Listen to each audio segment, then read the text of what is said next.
คำว่าขอมในภาษาเขมรแปลว่าทะลึ่งอย่ามาขอมใส่ฉันกมมกคอมดะเองหมายความว่าอย่ามาทะลึ่งกับกูสวัสดีครับคำว่าขอมเขมรก็ไม่ชอบคำนี้มากๆไม่ยอมรับคำว่าขอมมีใช้ในภาษาเขมรสำนวนที่ว่าอย่ามาทะลึ่งกับกูกมมกคอมดะเองหลายคน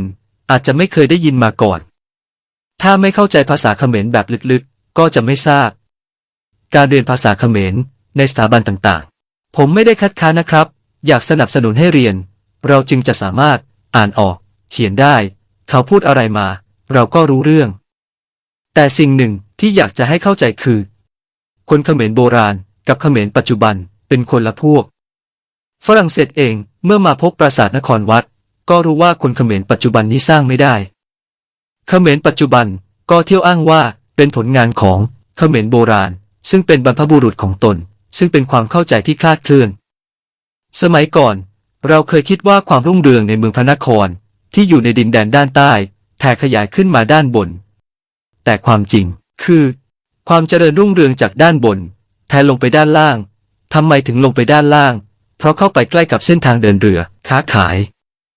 ระหว่างอินเดียกับจีนเรื่องนี้ผมเคยเล่ามาหลายครั้งแล้วเมื่อชาวของอีสานใต้แผ่อำนาจลงไปด้านใต้ก็ไปพร้อมกับภาษาระยะแรกก็ใช้ภาษาสันสกฤตและอักษรปลวะ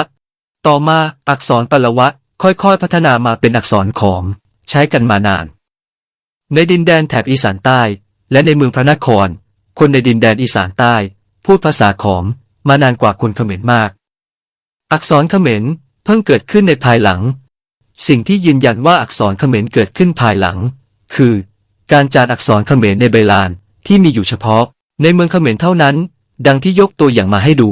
อักษรเขมรแบบนี้ไม่เคยปรากฏในใบลานอักษรของฝั่งไทยความเข้าใจที่ถูกต้องกว่าจะเกิดขึ้นได้ต้องใช้เวลาบางคนสะกิดนิดเดียวก็เข้าใจบางคนพูดให้ฟังจนถึงชาติหน้าก็ไม่รู้เรื่องเปรียบเหมือนดอกบัวสีเหล่าดังที่เราทราบผมไม่สามารถทำให้ทุกคนเข้าใจถูกต้องเหมือนกันทุกคนแล้วแต่ภูมิปัญญาและภูมิหลังของท่านเองมีคนมาโพสต์เรื่องของผมเหมือนกันว่าไม่ใช่นักวิชาการเพราะนักวิชาการของเขาหมายถึงคนที่พูดว่าเขมรโบราณอารยธรรมเขมรจักรวรรดิเขมรถ้าพูดแบบนี้เขานับถือว่าเป็นนักวิชาการชาตินี้ผมไม่พูดคำนี้จึงไม่ได้เป็นนักวิชาการตามทัศนะเขาและผมก็ไม่ได้ปรารถนาแบบนั้นผมไม่ถือว่าตัวเองเป็นนักวิชาการเพราะผมไม่พูดคำว่าวรมันตามก้นฝรั่งเศสผมจะพูดว่าวรมัมตามจารึกนักวิชาการที่พูดว่าวรมันผมไม่ว่าอะไรนะครับเพราะความกล้าเขายังไม่พอคนที่ยังไม่มีความมั่นใจเขาไม่กล้าพูดหรอกครับกลัวไม่เข้าพวกวันนี้เล่าให้ฟังเพียงเท่านี้จะเล่าเรื่องใหม่ให้ฟังอีกในโอกาสต่อไปวันนี้สวัสดีครับ